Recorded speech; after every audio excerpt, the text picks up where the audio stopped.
yourself? We're recording at a place called Prize Beagle with Adam Yaffe, who Rob and I have worked with before. This will actually be our first time recording the three of us. Rob and I have done a couple tracks here and there. We did 2 tracks at Gravity, and then we did a couple tracks with Adam.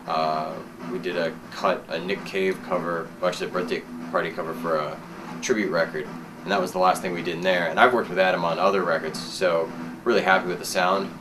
He understands the bass, drum, like mids. There's no guitar and how that works. I like how he treats the vocals.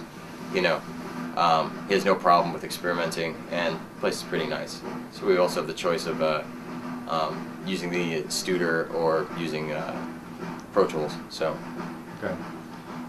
So you can use tape or. Yeah, we did. We went in there before and worked exclusively on tape, and that was kind of an interesting headache. Going back to tape, like you have to wait for it to rewind and everything. And I'd really gotten used to doing digital, you know, where you can just fly me back in, that kind of thing.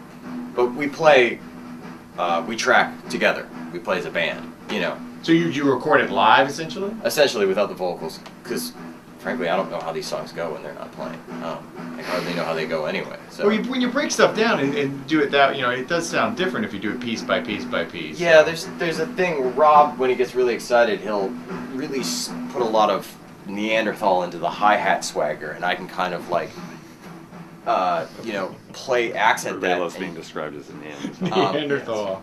That's nice, isn't it? I grunt a lot, you know. Dave plays really well. He's really like technical, strong, you know, to the click track. I don't. I play with a lot of swagger, and I dig.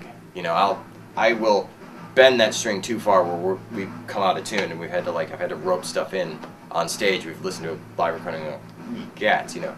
So when we're playing live and Rob's really feeling it, you know, we definitely feed off of that.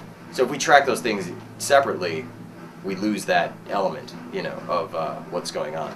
Rob also never plays the part twice the same in the studio. He's played it, you know, on stage 100 times, and then we get in the studio and he's like, I don't know, I just started doing the fill this way today. Yeah. You know. And then I also come at him with completely different vocal lines and new melodies. And all of a sudden it's you know, a half step up, and like, what? Yeah. And he's improvising the vocals like, we wrote this song a year ago. All of a sudden now you're changing it. You know, I'm like, what are you doing? I'm explaining where hand claps and tambourines go, like he should know in advance, and I'm just coming up with them on the spot. So we also like to experiment in the studio. When we were in there before with the Nick Cave track, we took some like glass blocks and dragged them across the floor, and Rob tracked his hi-hat separately because he put a crasher on top. We had some bones and we put them in a terracotta pot and used that as a shaker. What else did we do? Oh, we used my bread and butter, just to add another sound to it. I'm a big fan of my megaphone. I use this a lot on doubling vocals and stuff. It's got a nice crunch, and that obviously has taken a beating being thrown on stage a couple times, but it still works. So we'll go in and do basic tracks, and then like I have these 2 little amps, and I mean this thing can hardly handle, like when you plug a bass into this, it's crunching and distorting, you know. But I'll put this up on a chair where I can feedback off of it and get a totally different, more mid-range out of it, and do a dub on top, you know, like add layer. I mean, our songs are our songs. Obviously we play them live as a 3-piece. But getting in the studio, we'll add a little more, you know, call and response to the vocals, and I'm big on the tambourine and the hand claps. And Dave will probably end up doing 30 tracks of bass. It'll be a wall of D, you know. Probably have all 3 amps that I'm, you know, envying up there. Up there, you know? right? This is just, you know, one of 6 stacks. And then I'm going to decide, just track them all. Yeah, exactly. I'm going to come in and replace it all with the thingamagoo. It's really all you need. You know, everybody should go to like one of those like party science stores or a dump or something and get at least one instrument from there when they're recording a record. Oh, I have like, this pedal doesn't work right. Neither does this one. Rob got me this one from Toys R Us, I think.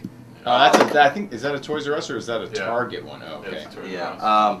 I have a box of a megaphone that No I bought shortage of at noise making. we have this thing too. It looks like a Bowron. Rob. Code run or something. A ball run. Rob's gonna figure out how to use this. You play it with it's an Irish instrument. Yeah, we have one of those. We have one of With those. the sticks mallet. in there. We got the little. Yeah, the mallet you hold in your hand, and the mallets go on Yeah. either side. and you So go when like we that. do our marching tune, and Rob's also got this taiko drum. Ah, see, those are cool. Yeah, he They're plays really that. loud. He plays that in the buff, so we won't be there when he tracks that. We turned the cameras off at that point. But he did use that before in the studio, and it's pretty amazing. Like mic'd up, has a big thud, and then does a lot of rims on it, which gives a nice clickety clack. But the sticks are, because they're so big, has a totally different sound than doing like rims on the drum kit. Do you use the regular sticks that they use on the? Yeah, actual taiko sticks. Because I've seen them do that, and it's like pretty amazing stuff. Yeah. I've been taking classes actually for about the last year and a half, taking taiko and getting to play a real drum, pretending to be a real taiko drummer, and it's a gas. It's a total thrill. I love it. But so we've played around with this thing, trying to bring it into what we do. It's not. We did figure out that the Completely metal different ring ballgame. on the side makes a cool sound when we rattled it. That was when it was laying down. Yeah. It would vibrate when we'd be playing bass, and we would find out a lot about how things work with vibration. Other than this G5 that I use as a footstool. Oh, good. Yeah.